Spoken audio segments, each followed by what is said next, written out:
চৰকাৰী চাকৰি বিচাৰি আছে যদি তেন্তে এই ভিডিঅ'টো আপোনালোকৰ কাৰণে হেল্পফুল হ'ব যিহেতু নতুনকৈ ১৪,৫৮২টা চৰকাৰী চাকৰি ভেকেঞ্চি খালী হৈছে আৰু এই ভেকেঞ্চিটো কি হয় সকলোবিলাক আপোনালোকে এই ভিডিঅ'তে জনাই দিম চ' ভিডিঅ'টো শেষলৈকে চাব চেনেলটো নতুনকৈ ভিজিট কৰিলে ছাবস্ক্ৰাইব কৰিব নাপাহৰিব আৰু যদি আমি চাওঁ তেন্তে ষ্টাফ চিলেকশ্যন কমিশ্যনৰ ফালৰ পৰা নতুনকৈ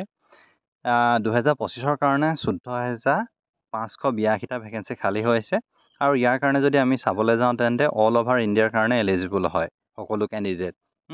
আৰু ইয়াত আপোনালোকে ষ্টাফ চিলেকশ্যন কমিশ্যনৰ আণ্ডাৰত এটা এক্সাম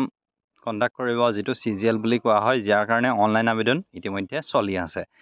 অল অভাৰ ইণ্ডিয়াৰ মেল আৰু ফিমেল কেণ্ডিডেটে আবেদন কৰিব পাৰিব আৰু ইয়াত যদি আমি চাবলৈ যাওঁ তেন্তে ইয়াৰ যিটো চেলাৰীটো মই আপোনালোকক দেখাই দিছোঁ চেলাৰীটো ৪৪,৯০০ৰ পৰা ১,৪২,৪০০ টকা পৰ্যন্ত আপোনালোকে ইয়াত লাভ কৰিব আৰু ইয়াত যদি আমি চাবলৈ যাওঁ তেন্তে ইয়াত মিনিমাম কোৱালিফিকেশ্যন যদি চাওঁ তেন্তে 18 বছৰ আৰু মেক্সিমাম 32 বছৰ তাৰ উপৰি ৰিলেক্সেশ্যন পাব ৰিজাৰ্ভেশ্যন কেটেগৰীয়ে নেক্সট যদি চাওঁ এপ্লিকেশ্যন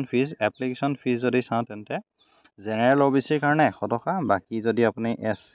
ST কেটেগৰী হয় তেন্তে ইয়াৰ কাৰণে আপুনি কোনো ধৰণৰ আবেদন মাচুল দিব নালাগে কোৱালিফিকেশ্যনৰ ক্ষেত্ৰত যদি আমি চাবলৈ যাওঁ তেন্তে কোৱালিফিকেশ্যন আপুনি যদি গ্ৰেজুৱেশ্যন পাছ কৰিছে তেন্তে ইয়াৰ কাৰণে ইলিজিবল হ'ব আৰু ইয়াত যিটো চিলেকশ্যন প্ৰচেছটো দুটা টায়াৰত হ'ব এটা টায়াৰ 1 এটা টায়াৰ 2 তাৰপিছতে হ'ব ডকুমেণ্ট ভেৰিফিকেশ্যন কি ডকুমেণ্ট প্ৰয়োজন হ'ব আধাৰ কাৰ্ড 10ৰ marksheet registered mobile number email ID signature caste certificate age proof সেইবিলাক প্ৰয়োজন হ'ব এতিয়া যদি চাওঁ তেন্তে ইয়াৰ কাৰণে যদি আপুনি আবেদন কৰিম বুলি ভাবিছে তেন্তে আবেদনৰ তাৰিখ 9 জুনৰ পৰা ইতিমধ্যে আবেদন প্ৰক্ৰিয়া চলি আছে 4 জুলাইলৈকে ইয়াৰ আবেদন প্ৰক্ৰিয়া চলিব আৰু অনলাইন আবেদন কৰিবলৈ আপোনালোকে এপ্লাই লিংক যিটো আছে তাত গৈ ক্লিক কৰিব নতুবা আপোনালোকে SSCৰ অফিচিয়েল ৱেবছাইট ভিজিট কৰিও আবেদন কৰিব পাৰিব ধন্যবাদ